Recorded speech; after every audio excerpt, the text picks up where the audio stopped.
안녕하세요. 저는 연세대학교에서 사회학을 가르치는 김옥이라고 합니다. 오늘 이 귀한 자리에서 여러분들께 말씀을 드릴 수 있는 기회를 갖게 돼서 무척 기쁘게 생각합니다. 제84차 오당 역사 문화 강좌의 주제는 포스트 코로나 시대와 한국 사회의 과제입니다. 지난 12월 31일이었습니다. 중국 우한에서 이 코로나 첫 확진자가 보고됐습니다. 그래서 올해는 계속 지금 코로나와 함께 우리 인류가 살아가고 있습니다. 이런 우리 시대, 다시 말씀드리자면 포스트 코로나 시대를 우리가 어떻게 이해할 수 있고 이에 대응해서 우리 사회는 어떤 과제를 안고 있는지를 여러분들께 말씀드리고자 합니다. 제가 오늘 말씀드릴 내용은 크게 세 부분으로 나뉘어집니다. 맨 처음 코로나19 팬데믹의 성격에 대해서 말씀을 드리고요. 이어서 포스트 코로나 시대를 접근하는 이 5가지의 코드, 시각에 대해서 말씀을 드리고요. 그리고 세 번째, 마지막으로는 코로나 이후 우리 사회의 과제에 대해서 이야기 드리도록 하겠습니다. 먼저 좀 통계에 대해서 좀 말씀을 좀 드려보자면요. 오늘 이 강의가 녹화되는 날은 오늘 12월 29일입니다. 오늘자 오후 이 세계에서 코로나19 확진자는 4,400만 명 이상이었고요. 사망자는 110만 명 이상이었습니다. 국내의 경우는 확진자가 26,271명이었고요. 사망자는 462명이었습니다. 전지구적 차원에서 코로나 이 발생 국가는 219개 국가입니다. 먼저 좀 여러분들에게 강의를 시작하면서 말씀드리고 싶은 것은 오늘 제 강의의 그런 이 제목이 포스트 코로나 시대입니다. 그런데 저는 왜 그러면 포스트 코로나 시대라는 말을 썼는지에 대해서 좀 잠깐 말씀을 드려보자면요. 일반적으로 이제 제가 공부하는 사회학에서 포스트라고 하는 것은 이건 뭐 다른 영어 용법하고도 이제 같은 의미인데요. 두 가지 의미를 가지고 있습니다. 영어로 말씀드리자면 포스트에 담겨진 의미는 첫 번째는 after이고요. 두 번째로는 D입니다. 접두어들이죠. 그러니까 after라고 하는 말에 담겨진 것은 어디 이후부터라는 것이고요. 그 다음에 D에 담겨진 의미는 몸으로부터 이렇게 떨어졌다는 의미를 가지고 있습니다. 벗어났다는 의미죠. 예를 들자면 저희가 이제 산업사회를 영어로는 인더스트리얼 소사이어티라고 얘기를 합니다. 그런데 산업사회 이후에 새롭게 열린 시대를 흔히 후기 산업사회 혹은 탈산업사회라고 이름을 짓는데요. 이때 이제 대응하는 영어 개념이 포스트 인더스트리얼 소사이어티입니다. 이 산업사회와 대비해 볼 때 과학기술이 상대적으로 더 중요해진 사회를 지칭하는 개념입니다. 코로나19를 이에 연관시켜 보자면 이 중국에서 확진자가 첫 보고되기 이전에는 이 코로나가 유행하기 이전 사회입니다. 다시 말씀드리자면 지난해 12월 31일부터 지구적 차원에서 이제 코로나가 유행되기 시작한 것입니다. 그래서 우리가 이를 지칭할 때 이 포스트 코로나 시대 혹은 포스트 코로나 사회라는 말을 쓸 수 있습니다. 그래서 이 말씀을 다시 한번 드려보자면 포스트 코로나 시대에 담겨진 의미는 이 코로나가 끝난 어떤 그런 이제 코로나가 백신 개발을 통해서 이제 극복된다면 그 이후의 시대를 얘기하는 것이 아니라 코로나가 시작된 시대를 지칭할 때 포스트 코로나 시대라는 말을 쓸 수 있습니다.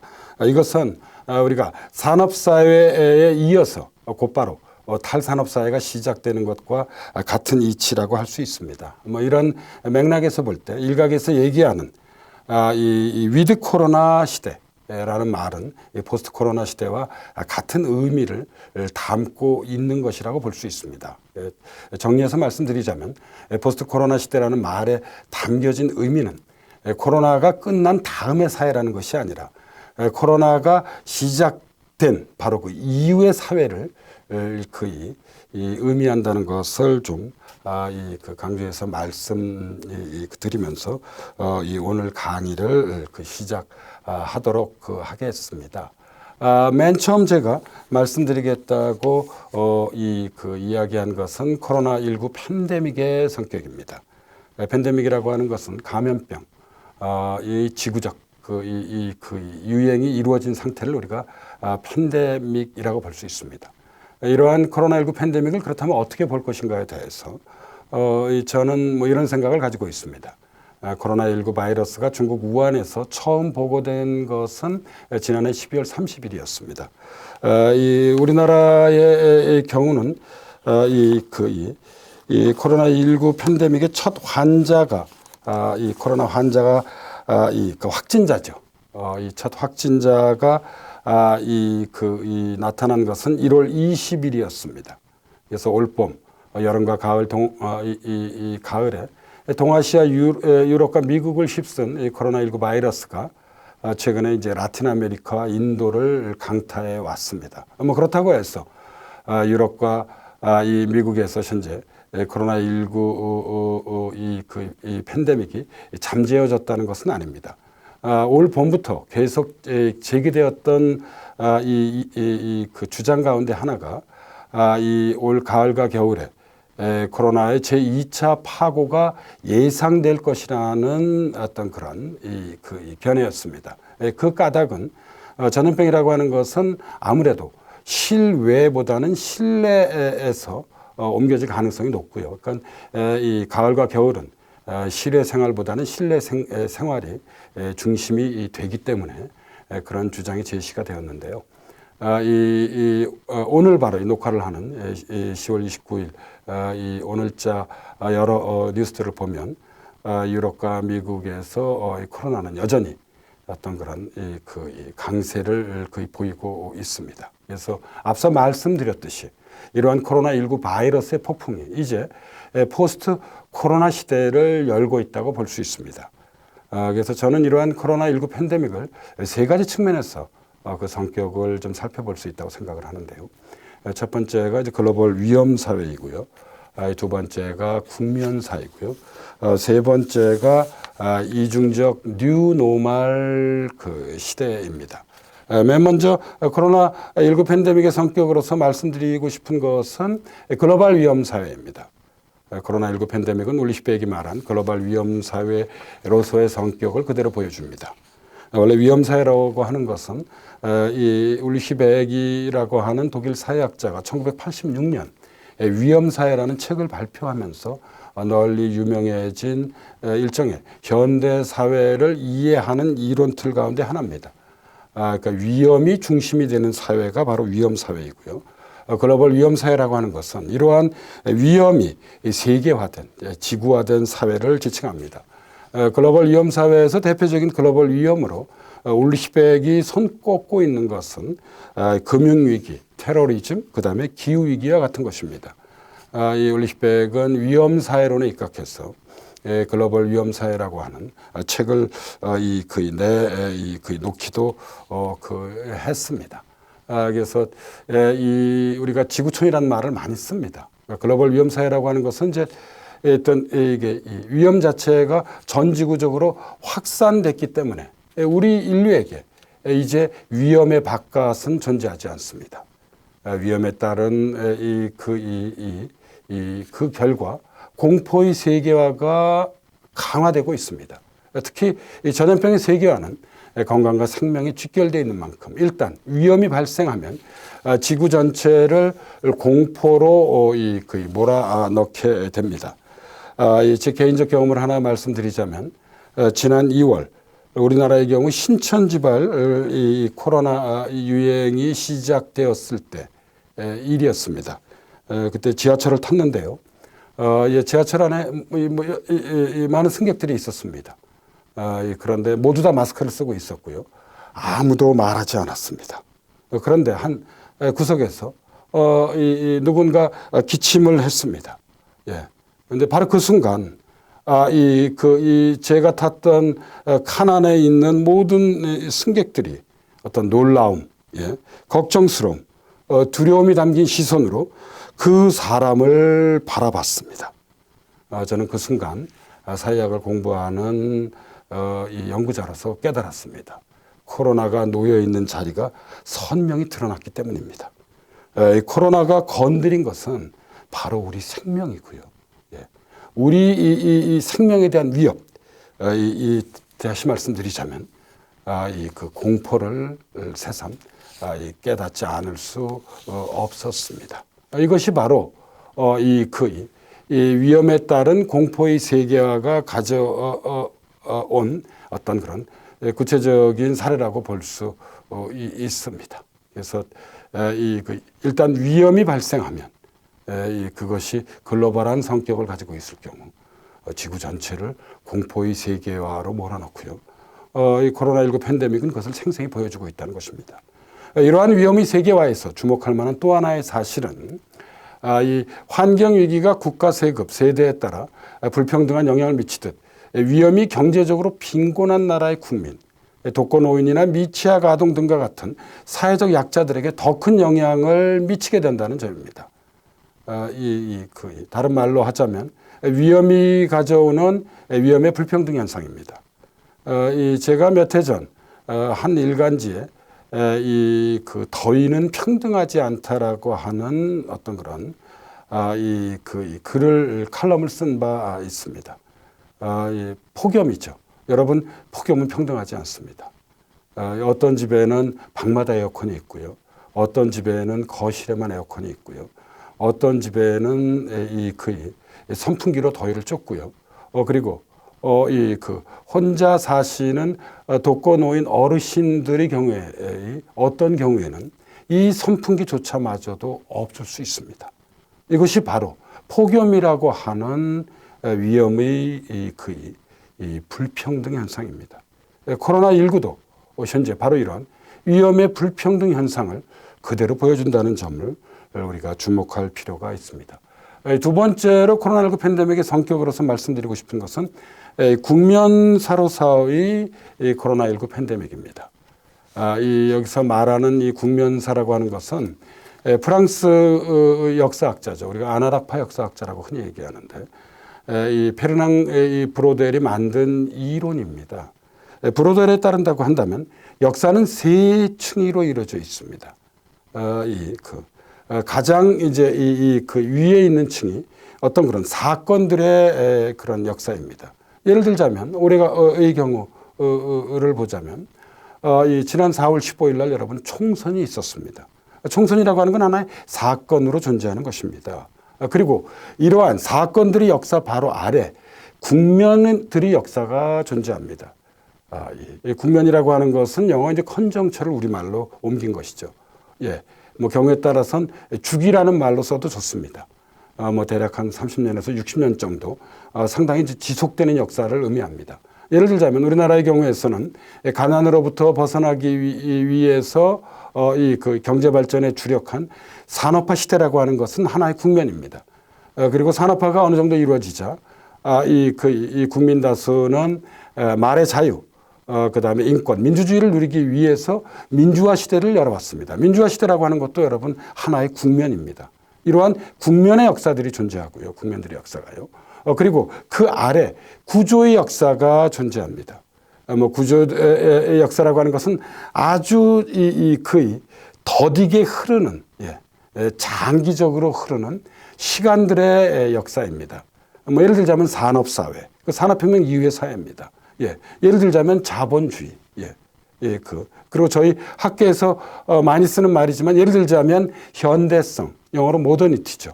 이런 것은 여러분 일종의 구조의 역사라고 할 수 있습니다. 그런데 코로나19 이 팬데믹이라고 하는 것은 사건사를 넘어선 새로운 국면사의 시작을 알리고 있다고 생각합니다. 이 국면의 역사는 나날의 사건들과 그 안에 살아가는 개인들이 사유 및 행위를 제한합니다. 이것이 의미하는 바는 어떤 사건이라 하더라도 허공 속에 떠 있는 것이 아니라 어떤 그런 국면사 속에 존재한다는 것입니다. 예를 들자면 우리나라 같은 경우도 어떤 사건이라 하더라도 이 사건이라고 하는 것은 적어도 1960년대 이후에는 산업화 시대나 민주화 시대라고 하는 국면 속에 존재하고요. 그 국면에 연관해서 사건에 대한 해석들이 이루어진다는 것입니다. 그리고 이제 이러한 코로나19 팬데믹은 기본적으로 의학적 국면이자 나아가 사회적 국면이라는 것입니다. 코로나19는 기본적으로 여러분 감염병입니다. 그래서 의학적 문제입니다. 의학적 국면입니다. 구체적으로 말씀드리자면 2003년 사스, 2009년 신종플루, 2015년 메르스, 그다음에 2020년 올해 바로 코로나19가 나타났습니다. 제가 방금 전에 말씀드렸던 이 사스, 신종플루, 메르스, 코로나19의 공통점은 인수 공통 감염병입니다. 새로운 감염병의 국면이 열린 것입니다. 그리고 이러한 감염병의 국면이라고 하는 것은 지금 코로나19 팬데믹으로 우리가 받게 되는 경제적, 정치적, 사회적 영향을 보면 포괄적 의미에서 새로운 국면을 만들고 있다는 점입니다. 따라서 저는 이 코로나19 이 팬데믹을 어떤 사건사로 볼 수 있는 것이 아니라 지금 이제 우리 인류는 바이러스와 함께 살아갈 수밖에 없는 새로운 국면이 열렸다고 봐야 한다고 생각을 하고 있습니다.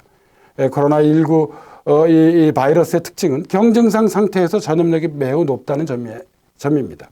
일각에서는 이 무증상 상태에서도 전염의 가능성이 있다고 현재 보고 있습니다. 백신 개발이 문제 해결의 근본 책일 터인데 의학자들은 최소 1, 2년 정도의 시간을 예상하고 있습니다. 백신 개발과 보급이 순조롭게 이루어진다고 한다면 내년 여름에서 이 가을을 거쳐 겨울이 되면 코로나19가 종식될 가능성이 있습니다. 그런데 그렇다고 해서 새로운 감염병이 나타날 가능성을 완전히 배제할 수 없는 것입니다. 그래서 높은 전염성과 상당한 치사율을 낳고 있는 이 지구적 공포가 사실 언제 종식될지는 그 누구도 단언하기 어렵다는 것이 바로 국면사로서의 코로나19 팬데믹이 갖고 있는 어떤 그런 특징이라고 할 수 있습니다. 코로나19 팬데믹의 세 번째 성격으로 말씀드리고 싶은 것은 이중적 뉴노멀 시대로서의 코로나19 팬데믹입니다. 우리가 보통 뉴노멀이라고 하면 경제의 불확실성을 말합니다. 일반적으로 2008년 금융위기 이후 열린 새로운 불확실성의 지구적 경제 질서를 지칭할 때 우리가 뉴노멀이라고 하는 개념을 씁니다. 사실 학계보다는 언론에서 더 많이 쓰인 개념이고요. 구체적으로 말씀을 드리자면 제가 여기 적어왔습니다. 2009년 6월 15일 미국 방송 ABC 뉴스는 대공황 이후 최악의 금융위기와 뒤이은 불황이 미국은이 생활 방식에 크고 작은 변화를 가져왔다. 이것이 뉴노멀의 세계다라고 보도했습니다. 이때부터 뉴노멀이란 말이 널리 쓰여지게 됐습니다. 그래서 이전에 비정상적인 것으로 생각되던 일들이 이제는 상식적인 일로 변했다는 의미를 이 뉴노멀은 담고 있습니다. 좁게는 저성장을 위시한 저물가, 저금리, 높은 실업률로 특징 지어지는 저성장 시대를 뜻하고요. 넓게는 여기에 새로운 정보기술 혁명을까지 더하는 것을 의미합니다. 그러니까 예외적인 것들이 일반적인 일들로 변화함으로써 불확실성이 높아지는 시대가 바로 뉴노멀의 시대라고 할 수 있습니다. 근데 우리가 뉴노멀이라고 하면 경제의 불확실성을 얘기하는데요. 코로나19 팬데믹이 가져온 지구화된 위험의 어떤 그런 불확실성. 이것은 여러분 아까도 말씀드렸듯이 의학적 문제에서 시작된 것입니다. 이것이 새로운 뉴노멀이 될 수 있다는 것입니다. 아까도 말씀드렸듯이 코로나19 팬데믹이 종식된다고 해서 새로운 바이러스가 나타날 가능성이 완전히 사라지는 것은 아닙니다. 2003년 사스, 2009년 신종플루, 2015년 메르스, 그리고 2002년 코로나19에서 볼 수 있듯이 지금 우리 인류는 이미 바이러스와 함께 살아가는 국면에 진입해 있는 상태입니다. 그래서 이것이 새로운 뉴노멀이 될 가능성이 있다고 볼 수 있다는 것입니다. 현재 진행형인 코로나19 팬데믹이 지구적 대혼돈을 낳음으로써 인류는 코로나 이전에서 이제 코로나 이후로 나가는 것입니다. 우리 인류는 경제의 뉴노멀과 위험의 뉴노멀이 공존하는 이중적 뉴노멀 시대로 진입하고 있다는 것이 바로 이 세 번째 특징인 이중적 뉴노멀 시대로서의 코로나19 팬데믹이 가지고 있는 가장 중요한 특징이라고 할 수 있습니다. 나아가서 이 두 개의 뉴노멀은 긴밀히 결합되어 있습니다. 코로나19 팬데믹은 실물 경제를 먼저 정지시켰고, 여러분들 지난 우리나라의 경우 2월과 3월과 4월을 떠올려 보십시오. 이런 실물의 위기가 금융시장의 위기로 이어졌고요. 금융위기가 실물 경제에 다시 영향을 미치는 과정이 진행돼 왔습니다. 그리고 이제 이 과정에서 취약한 기업들이 구조조정이 이루어져 왔었고요. 이 구조조정이 실업의 공포를 불러오고 있다고 파악할 수 있습니다. 이것이 이중적 뉴노멀 시대로서의 코로나19 팬데믹이 갖고 있는 중요한 특징입니다.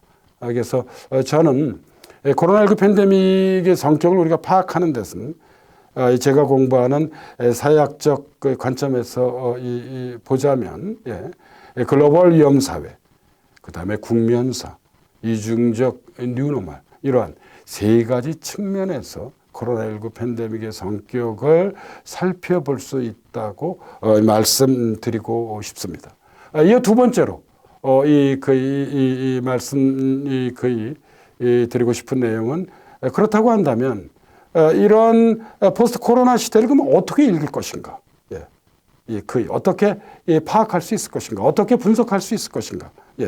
그리고 이러한 어떤 그런 코로나19 팬데믹, 다시 말씀드리자면 포스트 코로나 시대에 대한 어떤 독해와 분석에 기반해서 우리는 이건 이제 좀 약간 일반적 관점입니다. 우리 인류는 어떤 과제들을 안고 있는가에 대해서 말씀을 드리고 싶고요. 그리고 이제 제가 이때 어떤 사용한 어떤 그런 일종의 코로나19 팬데믹이 가져온 포스트 코로나 시대를 파악하는 어떤 그런 문제의 어떤 그런 틀은 생태학, 정치학, 경제학, 사회학, 그 다음에 국제정치학, 사회과학을 중심으로 한 어떤 그런 이론적이고 학문적인 문제틀입니다. 먼저 생태학적 관점입니다. 이 생태학의 시각에서 포스트 코로나 시대는 문명의 성찰을 요구합니다. 코로나19 팬데믹은 예견된 비극입니다. 코로나19는 자연 파괴의 진행 과정에서 동물과 인간의 접촉이 증가해 발생한 앞서 말씀드렸던 인수 공통 감염병입니다. 미국의 미래학자인 제레미 립킨은 기후위기가 바로 코로나19 팬데믹의 원인이라고 주장하기도 했습니다. 기후가 크게 변화함으로써 야생동물의 서식지가 바뀌어지게 됩니다. 다시 말씀드리자면 야생동물들이 우리 인간들에게 좀 더 가깝게 다가오게 됐다는 것입니다. 가깝게 다가오게 되면서 접촉이 증가하고 결국 인수 공통 감염병이 발생할 수밖에 없게 되었다고 럽킨은 보고 있습니다. 우리나라에서 그 대표적인 생물학자로 활동하고 있는 우리 최재천 교수는 예전 같으면 팬데믹보다 바로 전염병에 있어서 직전의 단계입니다. 에피데믹이라고 하는 것은 두 나라에서 여러분 감염병 혹은 전염병이 유행하는 어떤 그런 시기를 에피데믹이라고 얘기합니다. 국지적 유행이죠. 에피데믹 수준으로 끝났을 일을 우리 사람이 팬데믹으로 만들었다고 일갈했습니다. 이 미국의 바이러스 전문가인 네이션 울프는 보이지도 않고 냄새도 없는 살인자 바이러스들이 비규칙적 폭풍으로 몰아쳐 우리 인류의 생존을 위협할 것임을 경고했습니다. 우리나라 말로도 번역이 됐는데요. 네이션 울프의 바이러스 폭풍의 시대라는 책이 있습니다. 제가 읽어본 바이러스에 관련 저작 중에서는 뭐 가장 저는 뛰어난 저작이라고 생각을 거의 하고 있습니다. 제가 앞서 말씀드렸듯이 코로나19가 종식된다고 해서 새로운 바이러스가 나타날 가능성이 여러분 거의 사라지는 게 아닙니다. 언제든지 새로운 바이러스는 나타날 수도 있고요. 최악의 경우는 서로 다른 바이러스가 동시에 나타날 수도 있다는 것입니다. 2003년 사스, 2009년 신종플루, 2015년 메르스, 그리고 2020년 코로나19.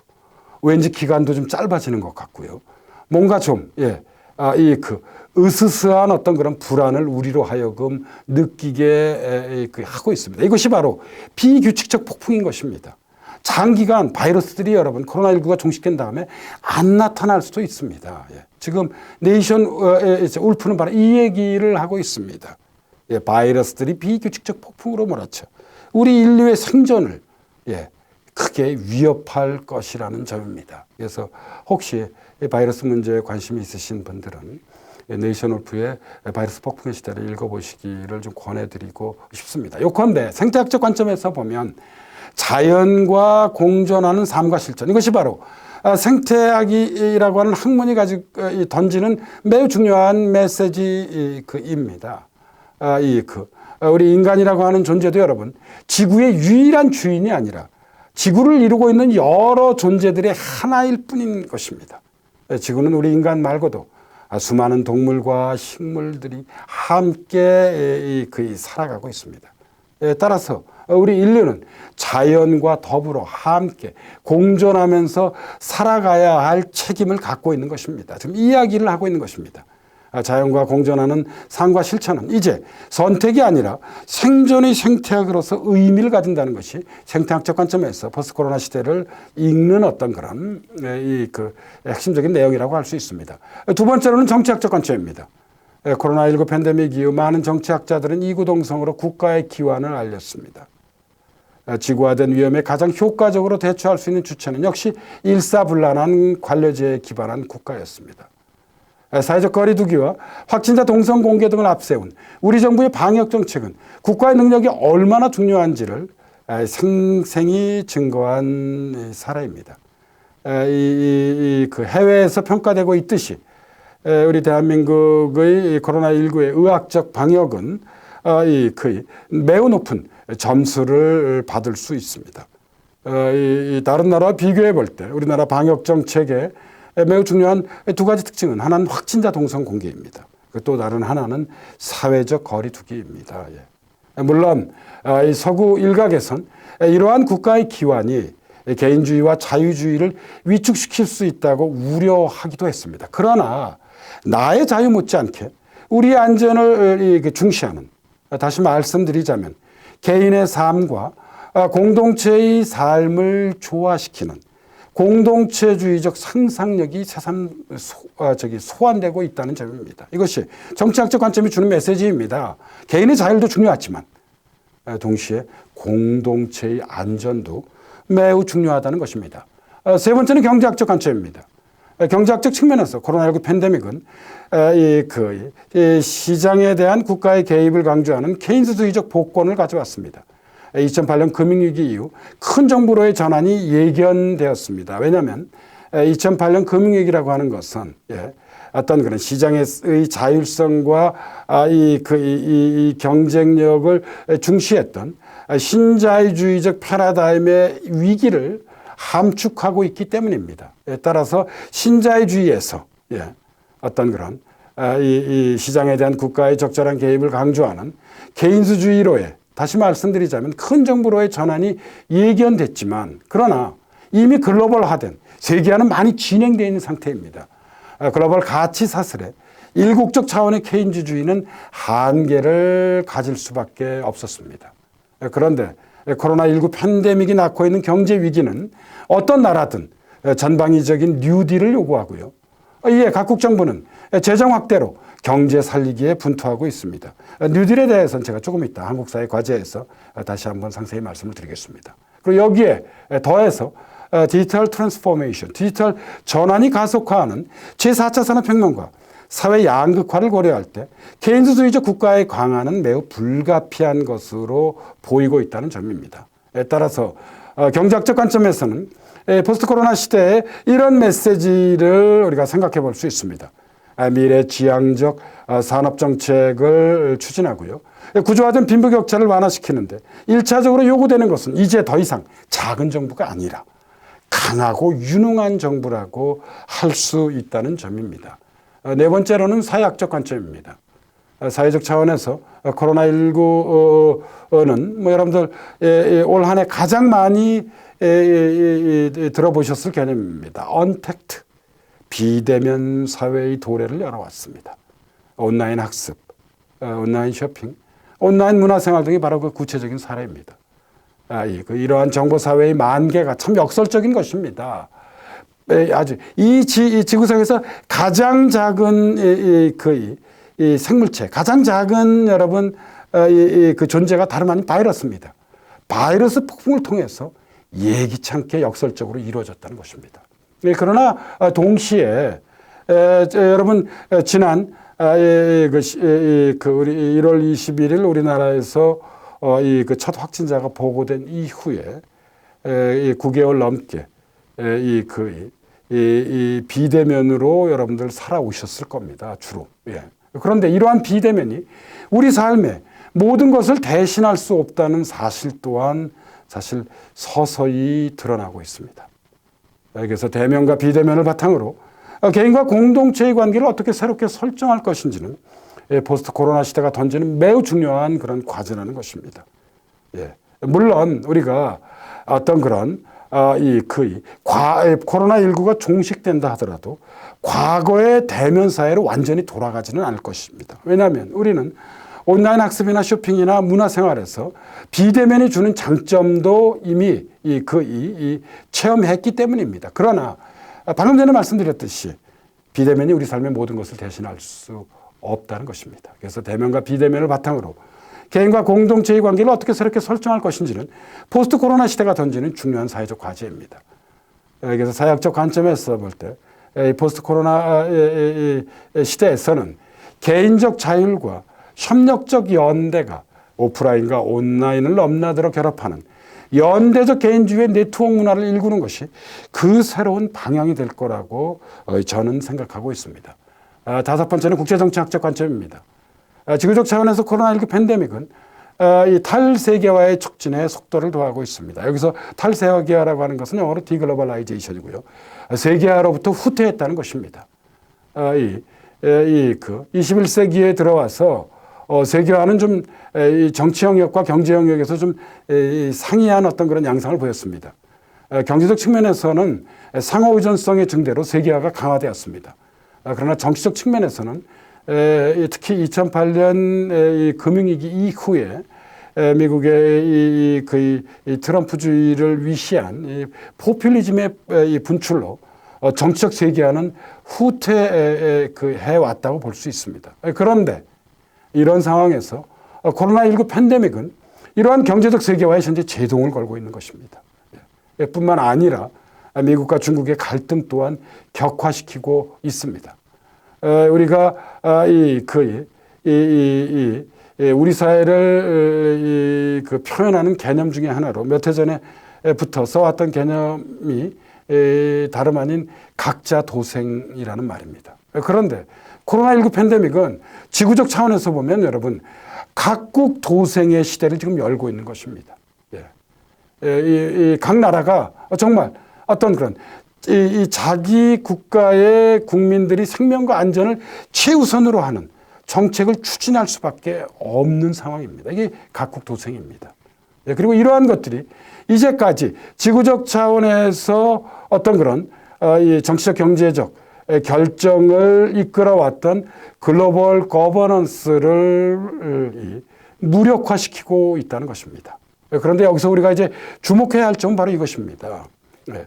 저는 이제 사회학을 공부하고 있는데요.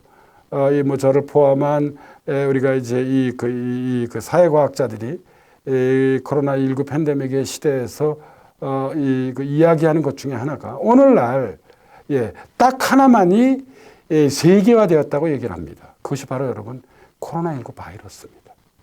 바이러스는 완전히 지금 세계화되었습니다. 아까 말씀드렸듯이 세계 200국가가 넘는 나라에서 이 코로나19가 이 발생을 했습니다. 혼자 유유히 세계화되어 있고요.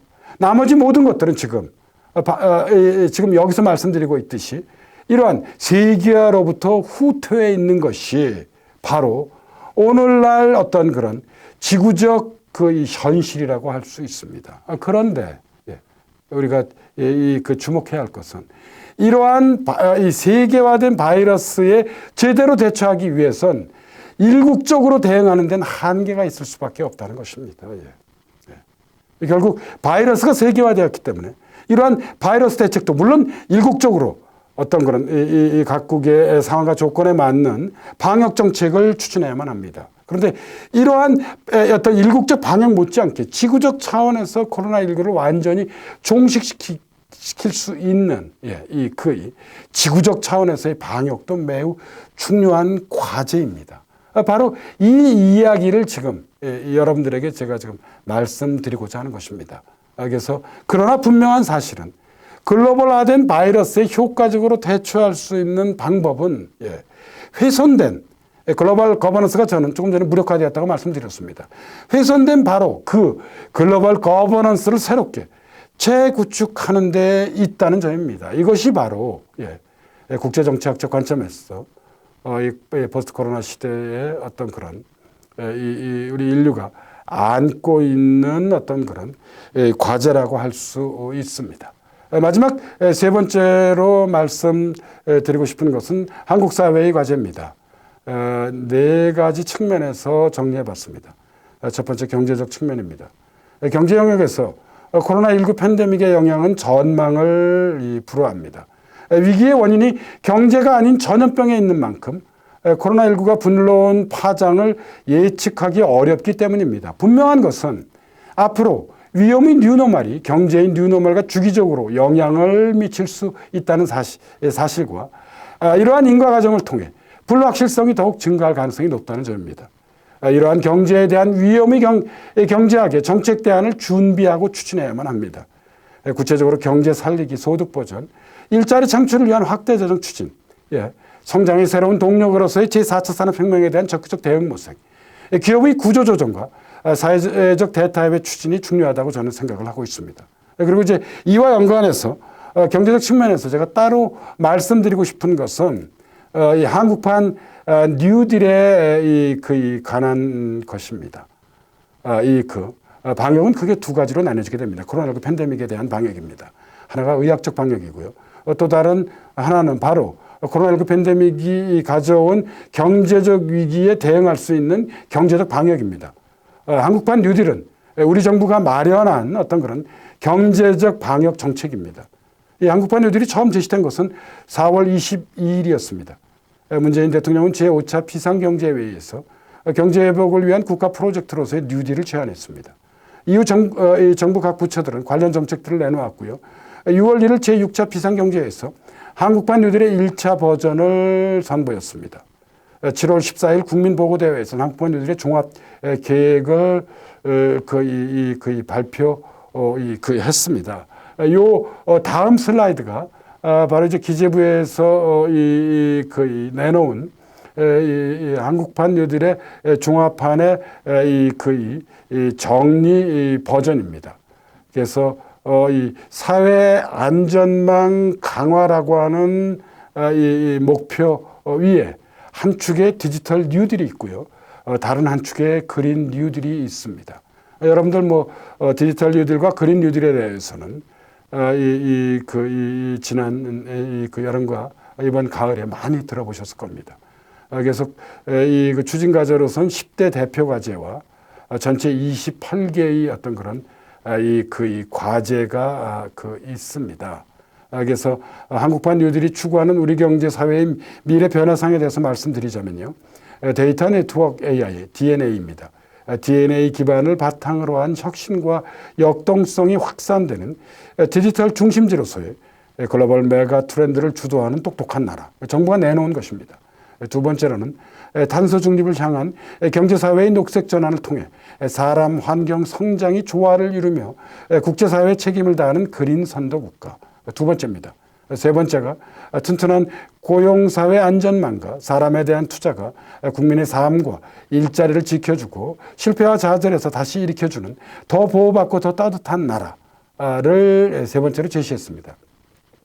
한국판 뉴딜이 추구하는 우리 경제사회의 미래 변화상이라고 할 수 있습니다. 그래서 이전 이 내용으로 되돌아오자면 구체적으로 한국판 뉴딜은 디지털 뉴딜에 기반한 똑똑한 나라, 그린 뉴딜에 기반한 그린 선도국가, 안전망 강화에 기반한 더 보호받고 더 따뜻한 나라를 목표로 삼고 있습니다. 정부는 민간 투자 등을 포함해 2025년까지 총 사업비 160조 원을 들여 일자리 190만 개 이상을 창출할 계획임을 발표한 바 있습니다. 이러한 한국판 뉴딜에 대해서 이제 제가 개인적 의견을 두 가지만 덧붙이자면, 첫 번째는 이 한국판 뉴딜은 두 개의 개념으로 이루어져 있습니다. 하나는 한국판이고요. 또 다른 하나가 뉴딜입니다. 이 두 개의 개념이 결합된 것인데요. 제가 첫 번째로 말씀드리고 싶은 것은 그 뒤에 있는 뉴딜의 정신을 올바로 반영할 필요가 있습니다. 뉴딜은 하나의 복합 개념입니다. 이것은 미국의 민주당 정부, 뉴딜 정책을 추진했던 것은 프랭클린 루즈벨트 정부입니다. 민주당 정부죠. 이들을 우리가 보통 흔히 진보적 자유주의 세력이라고 얘기합니다. 이러한 진보적 자유주의의 어떤 그런 기획이었습니다. 이게 진보적 자유주의 기획으로서의 뉴딜은 경제에 대한 연방정부의 적극적 개입, 이 정교한 복지제도, 강력한 이 관료제, 대규모 정부 지출 등을 포함하고 포괄하고 있습니다. 이러한 미국판 뉴딜은 두 차에 걸쳐 진행됩니다. 하나는 1933년에서 34년입니다. 제1차 뉴딜이라고 얘기합니다. 이것은 1929년 대공황을 신속하게 극복하는 것이 중요한 어떤 그런 과제로 부여됐고요.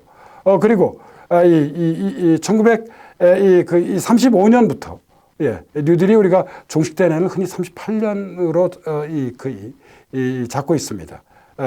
이때까지 추진된 제2차 뉴딜의 핵심적인 목표는 바로 사회적 대타협에 있습니다. 이 많은 역사학자들과 사회과학자들은 미국판 뉴딜의 핵심은 바로 이 2차 뉴딜에 있다고 보고 있기도 합니다. 정리해서 말씀드리자면 미국판 뉴딜의 핵심은 사회적 대타협으로서의 사회 계약이 놓여 있었습니다.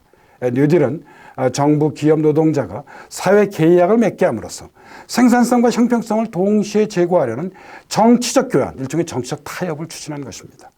1935년에 제정된 와그너법은 이를 위한 제도적 장치였습니다.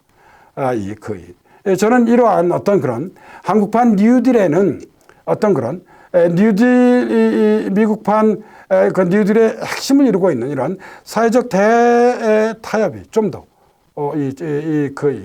적극적으로 반영될 필요가 있다고 생각을 가지고 있고요. 두 번째로는 한국판 뉴딜에서 앞에 있는 한국판의 특징입니다.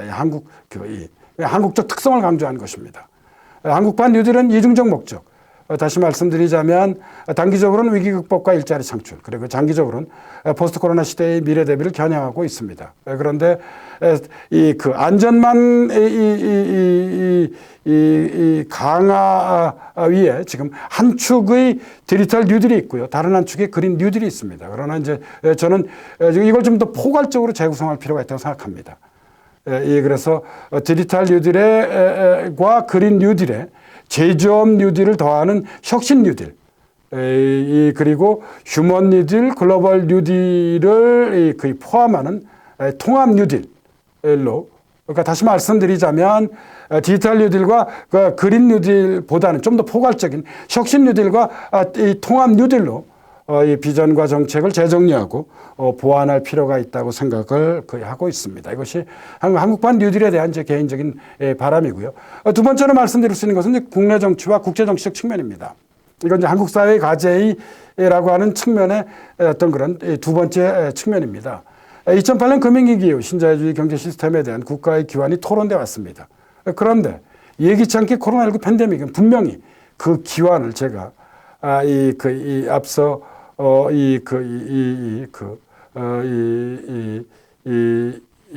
포스트 코로나 시대의 5가지 코드에서 말씀드렸듯이 그 기환을 알리고 있습니다.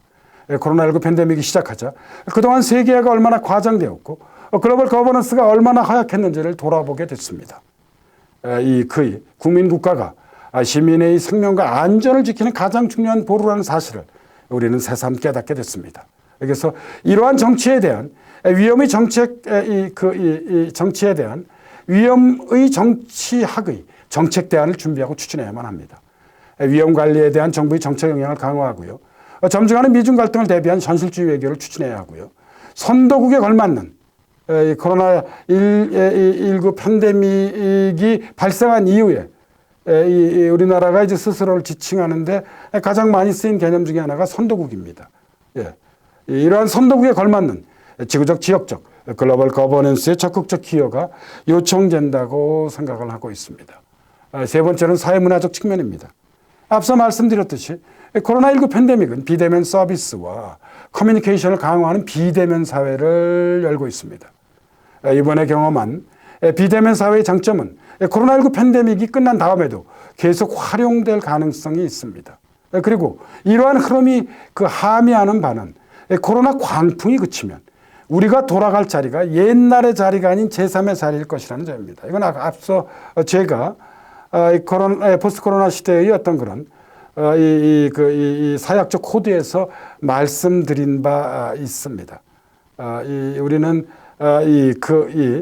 온라인 학습이나 혹은 온라인 어떤 쇼핑이나 혹은 온라인 어떤 그런 문화생활이 주는 장점을 지난 10개월에 가까이 이 체험을 했습니다. 코로나19가 끝난다 하더라도 우리는 이 장점을 체험했기 때문에 옛날의 그 자리로 돌아가지 않을 것이라는 것입니다. 지금 우리가 지금 서 있는 자리는 코로나19 팬데믹이라고 하는 아주 특수한 어떤 그런 역사적 조건 아래 우리가 서 있는 것입니다. 그런데 이러한 코로나19 팬데믹이 극복된다고 한다면 우리는 이 현재 어떤 아주 좀 비상한 국면이라고 하는 이 자리에 계속 머물러 있지 않을 것입니다. 과거의 자리로 돌아갈 가능성이 있습니다. 그런데 그 과거의 자리라고 하는 것이 옛날에 바로 그 자리가 아니라 지금 우리가 서 있는 이 어떤 그런 특정한 자리와 그리고 원래 우리가 지난해까지죠. 지난해까지 우리가 살아온 과거의 자리, 다시 말씀드리자면 옛날의 자리가 있습니다. 이러한 옛날의 자리 사이에 있는 자리일 거라는 것입니다. 그래서 저는 그 자리를 지금 옛날의 자리와 현재의 자리 사이에 있다는 점에서 제3의 자리라고 이름을 지었습니다. 그래서 우리가 돌아갈 자리가 옛날의 자리가 아닌 제3의 자리일 거라고 우리가 저는 예상해 볼 수 있다는 생각을 좀 가지고 있습니다. 그리고 이 제3의 자리는 현실 세계와 가상 세계의 연결이 강화되는 온라인과 오프라인이 더욱 중첩되는 공간으로 특징 지어질 것이라는 것입니다. 그리고 이제 이러한 사회에 대한 위험의 사회학의 정책 대안을 준비하고 추진해야 한다고 생각을 하고 있습니다. 세 가지를 말씀드리고 싶습니다. 온라인에 소외되어 있는 세대와 계층에 대한 교육을 강화해야 하고요. 비규칙적 바이러스 폭풍에 대비한 공공의료를 강화해야 합니다. 고령 세대 등 위험에 취약한 사회적 약자들의 적극적 보호가 이루어져야 한다고 저는 생각을 하고 있습니다. 마지막은 이제 생태학과 문명사적 측면입니다. 이 세계화는 거역할 수 없습니다. 자연 파괴도 지금 단숨에 우리가 이것을 중단할 수 없습니다. 따라서 좀 다소 비관적이긴 합니다만 우리 인류는 주기적인 바이러스 폭풍을 비켜가기 어렵습니다. 다시 말씀드리자면 환경 파괴의 계몽과 자연과의 공존이라는 생태적 실천에 대한 근본적 처방이 이루어지지 않는다면 제가 앞서 말씀드린 이 국면사는 계속될 수밖에 없는 것으로 보입니다. 이것이 저는 좀 객관적인 그런 현실에 대한 판단이라고 생각합니다. 그럼에도 불구하고 우리가 이러한 상태를 그대로 놓아둘 수는 없습니다. 그래서 제가 말씀드리려고 하는 것은 바로 이것입니다. 이럼에도 불구하고 자연을 파괴함으로써 무한 용명을 충족시키려는 우리 인류의 삶의 태도에 대한 근본적 성찰이 요구된다는 것입니다. 예. 아까 말씀드렸듯이 자연과 이제 더불어 살아가는 것은 우리에게 선택의 문제가 아닙니다. 우리 인류에게 이 바이러스 폭풍을 지켜볼 때 생존의 문제입니다. 필수의 문제입니다. 그래서 이러한 자연과 사회와 문명에 대한 위험의 생태학과 위험의 문명학의 대안들을 준비하고 추진해야 한다고 저는 생각합니다. 세 가지 과제를 말씀드리고 싶습니다. 의학을 위시한 과학 분야에 대한 적극적 관심과 투자, 환경보호에 대한 새로운 생태학적 계몽과 실천, 개인과 공동체의 공존을 위한 시민사회가 주도하는 사회적 공감대 형성이 바로 그것입니다. 여기까지가 제가 오늘 준비한 이 강의 자료입니다. 이 긴 시간 부족한 강의를 들어주셔서 감사하다는 말씀을 드리면서 오늘 강의를 이만 마치도록 하겠습니다. 고맙습니다.